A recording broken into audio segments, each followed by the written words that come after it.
Ladies and gentlemen, welcome back to Clubcraft. We're currently in the Corp clubhouse right now, making our way to the outside, and look at this glorious area we've made here over the past couple of episodes. My goodness, this has definitely improved significantly over the past few days, and yeah, looking really nice. By the way, I've been talking with some people, some other hermits on the server, about potentially becoming corporate sponsors out here. I think the upgrade facilities have really convinced people, so yeah, I'm looking forward to see if we can get a corporate sponsor soon. So today, guys, what we're going to do is we are going to renovate a couple holes on the front nine, and then finally, at long last, start on the back nine. It has been quite a long time since we made some new golf holes out here, but I am beyond excited to actually do this. So first of all, let's talk about some renovations we're going to make to the front nine. Alright, ladies and gentlemen, so the first hole we're going to renovate today is the first hole, and I want to do this renovation on this hole based on a lot of feedback from hermits and a lot of feedback from viewers as well. Basically, the problem with this first hole, it's a fine hole, it's a pretty nice hole, I must say, but there's one problem. From the tee, you can't see the fairway. You don't really know which direction to aim, and you have to basically go off the map essentially blind. Which is great, except that we have 4 other holes with blind tee shots, and I want to try and reduce that number. So if I just tower up here, by blind tee shot, I mean you can't see the fairway from down there on the tee, but if I get up just a few blocks here, you can see there's the fairway right over there. You can see just a little hint of a bunker over there, and you can see that it sort of like curves around there. So I want people to be able to like see the fairway and know generally which direction to aim on this first hole at least. So let's go ahead and we will make our way down here, and yeah, in order for that to happen, we basically need to get rid of this giant dirt mound right here, which, let's be honest, it's a little bit unsightly anyways, so I don't think it's going to be missed by anybody. So let's go ahead and swoop on down here. We're going to take this whole thing down and make sure we can see the fairway from the tee box up there.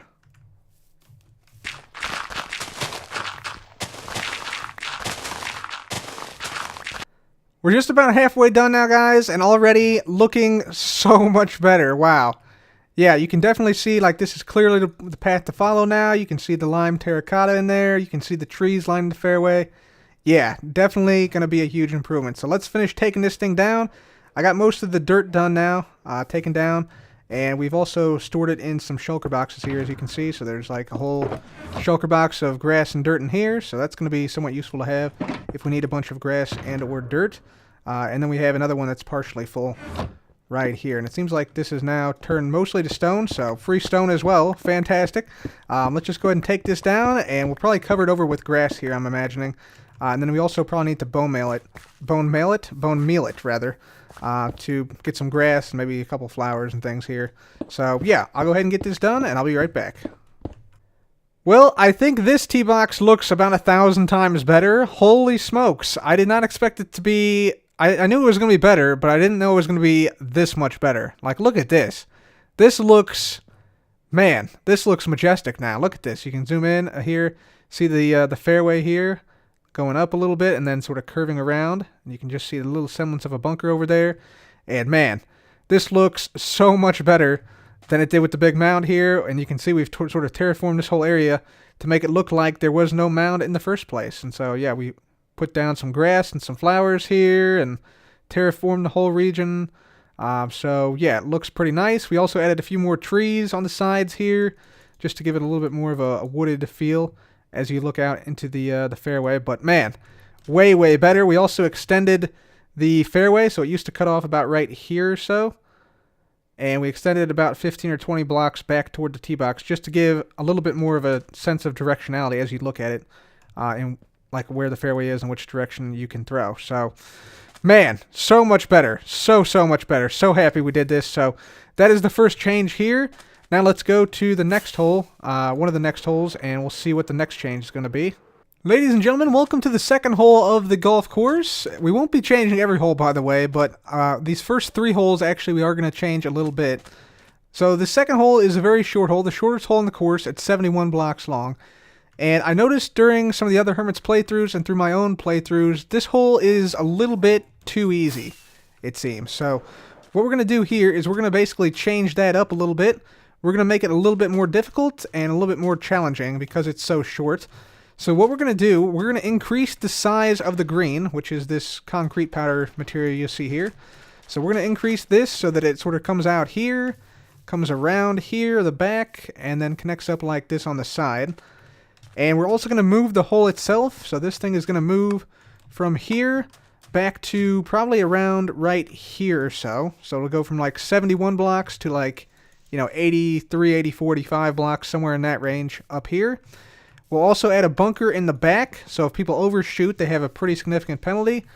And we're also going to potentially increase the size of this bunker a little bit in this direction. So like maybe have this sort of like wrap around the front here a little bit, or maybe even like wrap around the front like this instead. That could be kind of cool. So yeah, we're going to change that up a little bit. So actually a fairly big change for this small hole. So let's go ahead and do that stuff, and I'll be right back.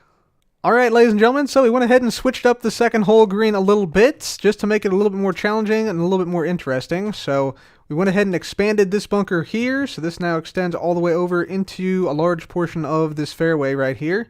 Then there's like a narrow neck right here, which is safe, going onto the green. And the green, we now put the hole on the second tier of the green, and also hit it a little bit behind a tree right here. I think you can still make this, actually. You can still make a hole-in-one here. But it's a high risk because you might hit the tree and fall down to this point here, at which point that's going to be a very tough shot to make a 2 or a 3 even. And then over here, behind the green, behind the hole, it's also a little bit risk that you go too far and you end up down here in the bunker, which also has a difficult shot coming out of there. So, yeah, I think it's going to help out quite a bit with the balance of this hole. The best shot right now is like from here to this second tier right here. The first tier is still pretty good, but it's just a little bit of a tougher shot because the angle is not quite as good. So let's go ahead and try this hole out now. Should be pretty decent hole now, so you can see what it looks like from above here. So we're here, and then there's the expanded bunker, and there's the brand new bunker in the back. Also, I need to, real quickly here, grab this, and we got to go and put down the location of the hole. So let's just do that. There we go. Hole 2 green. Perfect. Got it. All right. All right. So let's head back here and we'll test out this hole once or twice. Okay. So let's try this here. We're going to go ahead and get our ender pearl in our offhand here. And we're going to try and go for the center of the green, which is like right there. So I'm going to go like there or so. Yeah, that works pretty well. Yeah, so 2 right there. That's pretty straightforward. So, yeah, still possible to make birdie pretty easily here. Let's see if we can actually go right for the flag and see if we can actually make it in the hole. Let's see if we go like right here. That might be a little bit... No, not quite. And I went too far. Yeah, so there is a little bit of a challenge to it. If I go ahead and go here. So that was a bogey. That was a 4. So I've tried a few more shots here. It seems to be pretty well balanced, you got some birdies, some bogeys, some pars. Let's try and go right at the flag here now. Let's try and go like right there. Will that be any good? Okay, yeah, you can get super close as well. And I've actually gone over a few times into this bunker, which means you can, have the pearl come in like at this angle, hit this back corner right here, and then drop in for an ace. So you can still make a hole-in-one if you're really good here, but the ideal shot, like I said, is like right in this area and then in like that. So pretty cool, pretty cool. So this hole is now complete. So yeah, we are now totally done with this hole right here. I really like the change, and now on to the third hole. So the third hole also needs a little bit of modification. I was here last and we were going to lower this green down by a few blocks, but I eventually decided against it because I actually got a hole-in-one in the first throw when I increased the size of the hole to 2x2. And you guys can see that on the channel. That was actually like, I think a couple weeks ago when that happened. But yeah, basically, I think that's the hole-in-one clouded my judgment. I think we do have to lower this down by about 5 or 6 blocks because it's just too weird. It's just too extreme of a elevation change right here, especially right before the green. If it was a par 4 that was had like an elevated hole, then it would be fine, but it's not, so it's not fine. So we're going to lower down this entire green here.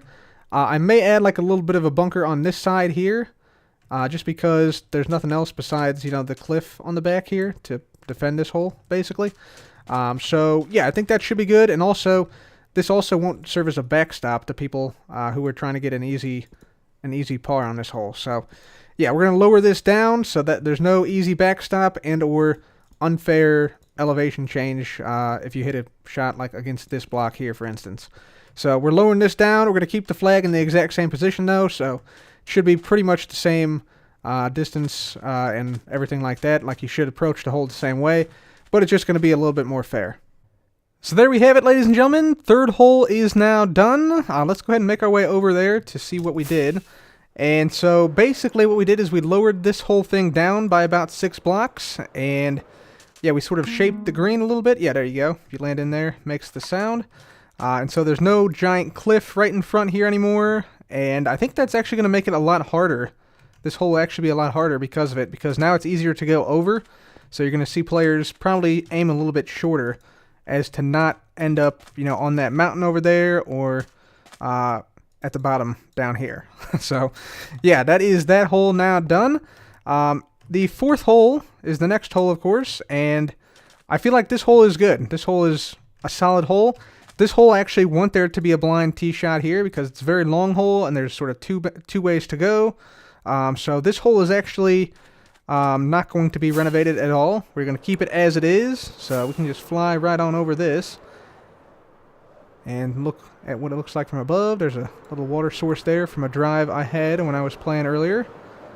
And the fifth hole, same deal. Same deal with the fifth hole. I'm feeling like this is a pretty good hole, pretty good challenge. So we're not going to do anything here. Same with the sixth hole. Has a nice wide view. You can see exactly where to go. So you can see the fairway from the tee box, and of course when you fly over it. Has some good bunker coverage. Has a nice lake there. Good green area. Seventh hole, same deal. All good here. Really good hole here. I really like this hole a lot. Right next to the mountain, and you have a lot of danger in every direction. Eighth hole here. Another blind tee shot intentionally. But this is a relatively easy hole. There's not really too much trouble you can get into unless you go way over. Like I did right there. That was me. I went way, way, way over one time. So, yeah, that was an interesting experience. Going that far over and trying to get back to the hole. But then you get to the ninth hole. So the problem with this ninth hole is the same as the problem we faced on the first hole, namely that you can't see where you're going, and the map doesn't really help that much. I mean, you can kind of look here and see you need to go pretty much directly straight here, but I'd like to be able to, if we fly over here, I'd like you to be able to see this fairway and see the fairway right here. So that way you have sort of a general idea of where to aim and what's coming next. You can also, it's not random if you land in the river or not, because yeah, you want to try to avoid randomness. You want to try and make this as much of a skill-based game as possible, which I think it does a good job of, but not when you have every tee shot be like a blind tee shot, especially one like this where it's very difficult to know exactly where to aim. So yeah, we're going to go ahead and just take down this entire sand dune here and make it so that we can actually see the fairway in the distance here, which is going to be a little bit of a challenge because if I tower up here, see, this is 7 blocks here. Can I see over? No, I cannot. Let's try again. Let's go all the way up here. Another 7 or 8 blocks. Now I can see it. So it's a little bit more of an extreme case than the first hole was. But yeah, I think we can do it. I think we can take down this whole thing, trim it down, and make it look nice while also allowing players to see the actual fairway that they are going to aim to hit. Anyways, let's take this thing down. Let's make this a better tee box. I think we're going to take a brief break from working on the golf course for a second here to take a look at the war effort and see how that's going. So if we look here, we apparently have some action going on the battlefield. So it looks like we have a wall that's been constructed in front of the G team base of some type, some sort of like defensive structure. We also have like what appears to be a tunnel of some type, or maybe like a passageway right here that I presume G Team has created, but it might have been Star Team. I'm not really sure. But yeah, that's that. And we also have what looks to be some TNT cannons, some offensive weapons pointed toward G Team base right here. Very subtle, but they're there. And then we also have some TNT cannons on top of Impulse's gas cannons that Doc has made, which shoot out and land pretty much on top of War the Store. But yeah, those should be pretty effective against the G Team as well. By the way, I just want to note, we do have a couple of our drones. They made their way to their destination, so we have a new drone over the Star Team base. We have a new drone right here over the gas cannon, and we have a new drone over the central part of the battlefield, right over War the Store right there. So those are our new drones, all up and working.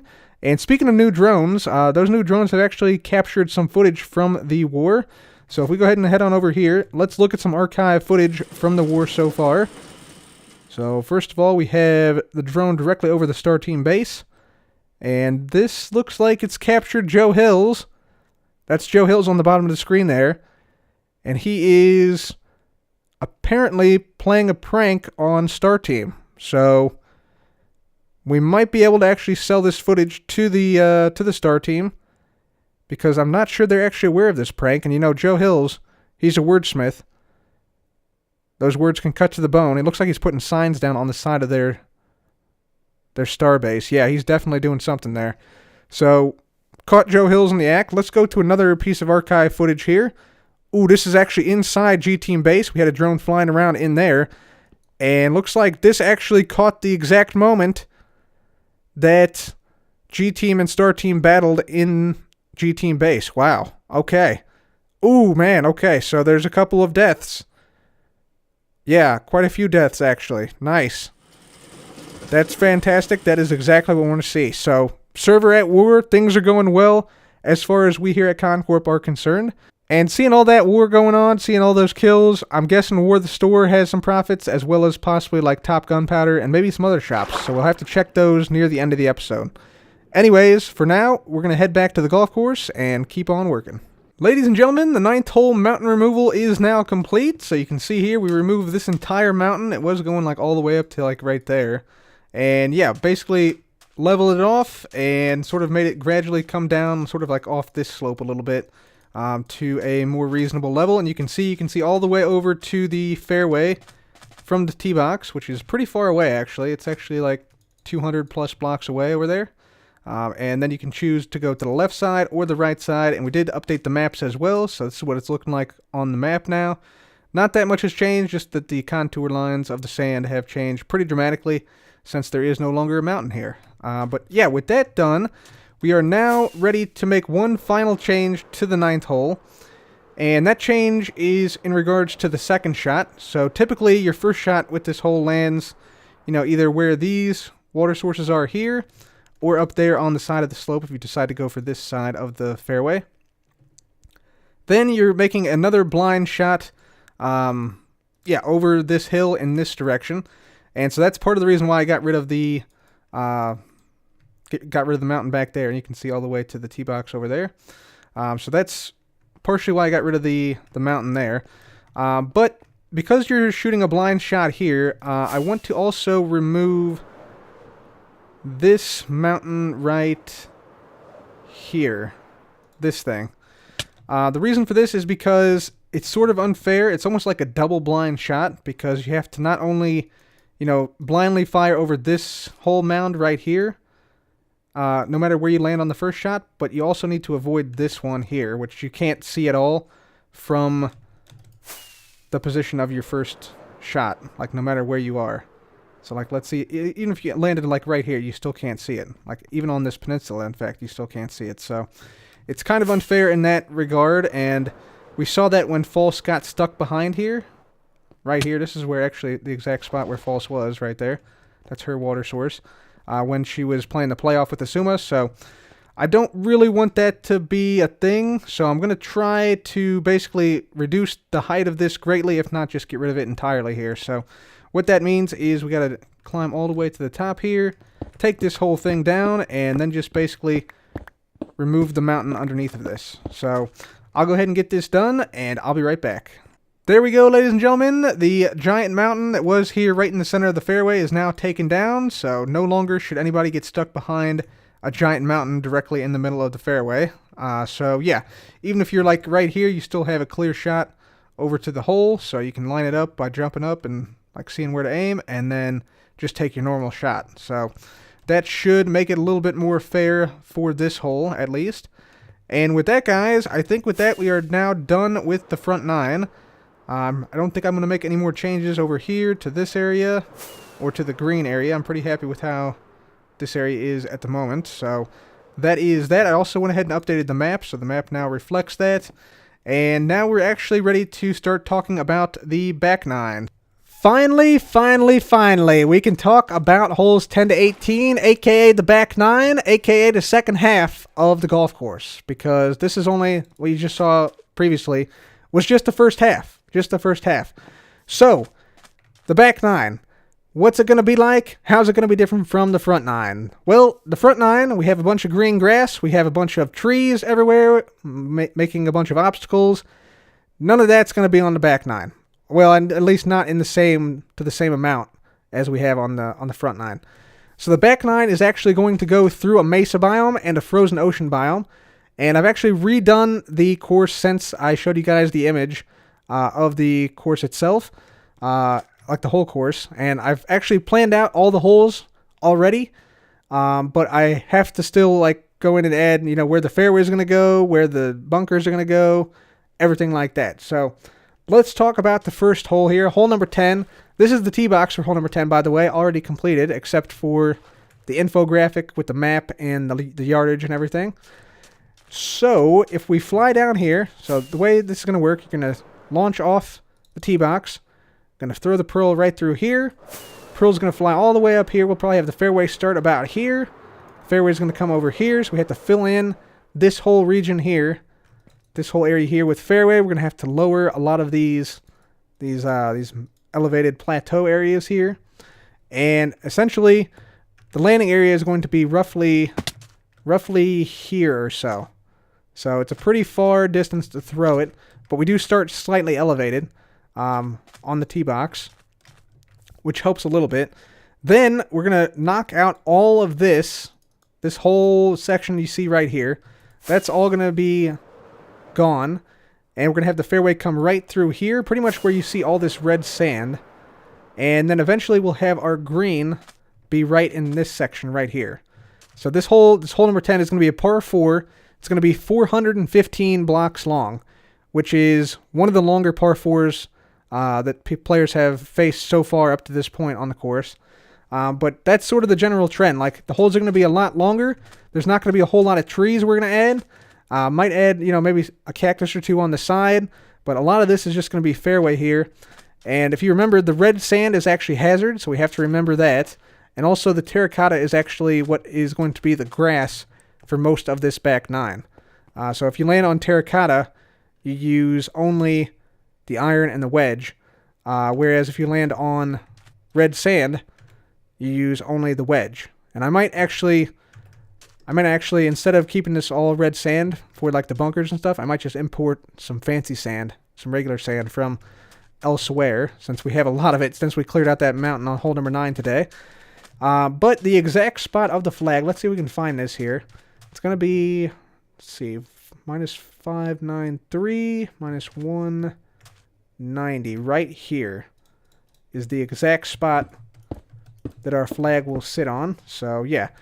So the 10th hole with the flag right here, it's going to sort of embody the philosophy of the back nine, which is basically distance over accuracy and basically just throwing the pearl a really long distance, getting it close to the hole, and then throwing it in from somewhat nearby, which I think the 2x2 holes we're going to have here, like we had on the front nine, like we upgraded to on the front nine recently, that will definitely help out a lot. So it's going to be a lot of fun. There's going to be a lot of bubble columns used in the back nine as well to help get us to certain elevated tee positions. There's going to be some fun mechanics we use and fun tee boxes with the frozen ocean biome. Going to be amazing, guys. I hope you're as excited as I am about this. Unfortunately, though, I am out of time once again for today, but we will break ground on this 10th hole in the next episode. So I'm looking forward to that. I'm really looking forward to that. Anyways, guys, for now, that is it for me today. Please leave a like on this video if you enjoyed. Make sure to subscribe for more videos like this. And once again, thanks again for watching. This has been Cub. Goodbye.